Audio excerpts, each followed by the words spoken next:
All right, so this is part two of why conventional weightlifting leads to injury.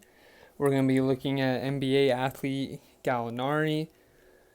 I don't know how to say his first name, so I'm not going to butcher it for him, but he's on the Celtics this year. Won't be playing this season because he retore his left ACL. So with these kinds of videos, this is probably going to be the last one of this type just because these woata movement pattern and non-contact injuries are all the same, so I could keep making videos, but it's just going to be the same movement pattern that we see over and over every single time. So for this one, what makes it different is we're going to be looking at his first injury, and then we're going to look at the training he did between both injuries, and then we're going to look at his most recent injury, and we're really going to see the same movement pattern every single time. So here he is, 2013 against the Mavs, playing for the Nuggets,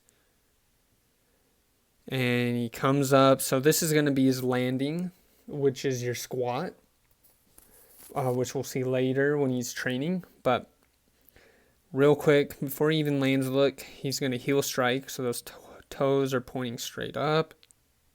Heel strikes, boom. Okay, we're going to stop right here real quick. So he hasn't loaded his left leg completely, right? So he's kind of in the middle of transferring pressure from one side to the other. But he's made contact. Let's just note a few things. So one, he's got a crooked foot pointing this way. His chest, he's trying to go that way with his chest, but the foot's crooked. Notice the sock line too. It's trending low, so he's inside ankle bone low. And then look at the knee. It's really well inside of the foot, right? So because he's crooked-footed and inside ankle bone low, we know that the shin bone, where it meets at the foot, at the ankle joint, it's going to get locked up. And, when he needs to externally rotate on his leaving, that shin bone's going to get stuck, the hip's going to open, and that's where you get the ACL shred. That's I explained that in the first video, I think, and that's what causes these ACL shreds is you've got the hip externally rotating, it's opening, the shin bone can't externally rotate, so it gets stuck. So you've got the femur and tibia going against each other, right? And they shred the ACL like it's a piece of paper. So let's keep going. He loads more and more pressure, and I'm just going to go to the part right here where he tears it. So, look at this position. His knee's like pointing to the ground almost. So is his sock line too. Obviously, that does not look like a comfortable position, right? But what we really know what's going on is if we notice the blue stripes on his shorts, they're going to disappear, and that's the hip opening. So right here, those stripes disappear. The hip tried to open, and it just tears that ACL. And, that's all there is to it. And it's just woata movement pattern, just playing out, at a high level in sports. So there you go. There's his first left ACL tear. Let's look at his training. So this is 2 or 3 years after his first injury. And we're just going to leave it on the steel frame because it's got all that we need. So let's look at the feet. He's obviously in a wide base, I know. So he's well outside of his columns, which is bad already. But his feet are in the same position as far as like where they're pointing out towards. Totally opposite directions.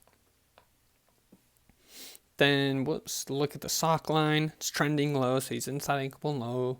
Look at the knee. It's inside of the foot, pointing at us. We want it pointing out 22.5. It's not doing that. And I forgot to mention the first video of his injury, but because he's inside ankle bone low, we know the ankle joint is locked up, obviously. But the other thing with inside ankle bone low is, so the pressure is on the inside edge, which means that everything else up the chain is funneling inside. So that's where his pressure is going. So everything is just collapsing inside, which is part of front chain behavior. So naturally, actually, let me just go back because I can. And we see this. So what I mean by collapse inside is when he lands, obviously, like, where's the knee go? Because that shows us the shin bone and thigh collapsing inside. So they're gonna, I wouldn't necessarily say internally rotate, but we know that they collapse inside because the knee goes from kind of looking at us, right, to, whoa, it's really like pointing inside, right?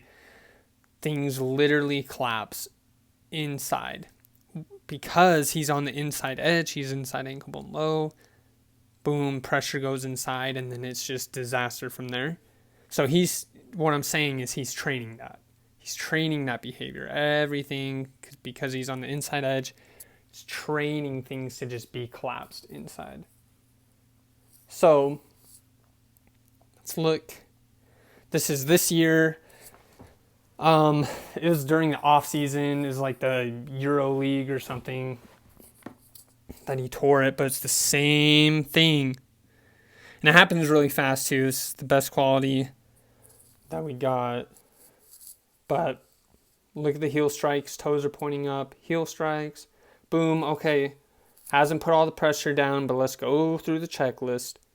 Where his feet pointing? Totally opposite directions.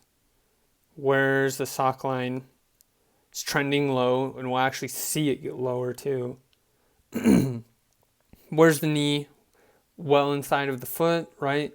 So, I mean, it's literally the same position the last two times that we saw.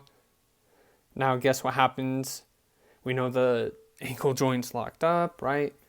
I mean, we've really been through all of this. And then it just happens again. It's harder to see the hip open. It's right as this defender is in the way. But one thing that I really want to point out is the sock line. So, whoops. Oh man, that is way off. Sock line here. So watch it get lower, lower, lower, lower, lower, and right there, because his foot's coming up, it's almost like he's so inside ankle bone low, it's like almost pointing to the ground. So there you have it. Same movement patterns. Whoops. Right. All I have to say is whoever, he's paying big money to whoever his personal trainers, coaches, strength coach, whatever it is that he's got going on. Whoever they are, he needs to absolutely fire them because they did him no favors in protecting him from re-injuring himself. Obviously, as we saw, right? Literally the same position between his injuries and training.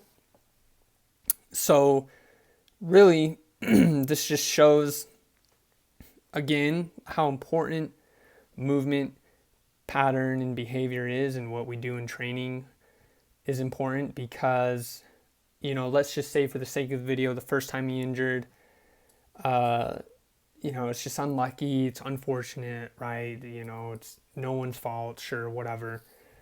But then we look at how he trained. Okay, there's similar positions, sure. Then we look at the second time he injured himself, same exact position. Now we really have to say to ourselves, okay, there's something here, right? Something is definitely wrong.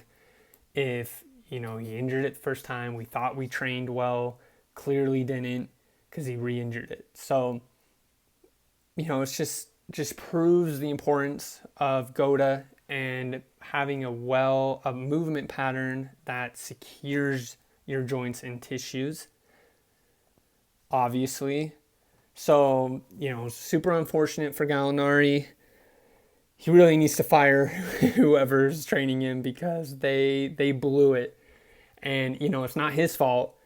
He's paying them big money. So there you go. WOTA movement patterns, right? Weightlifting, all that stuff has no place in forward movement. And that's really it. The end.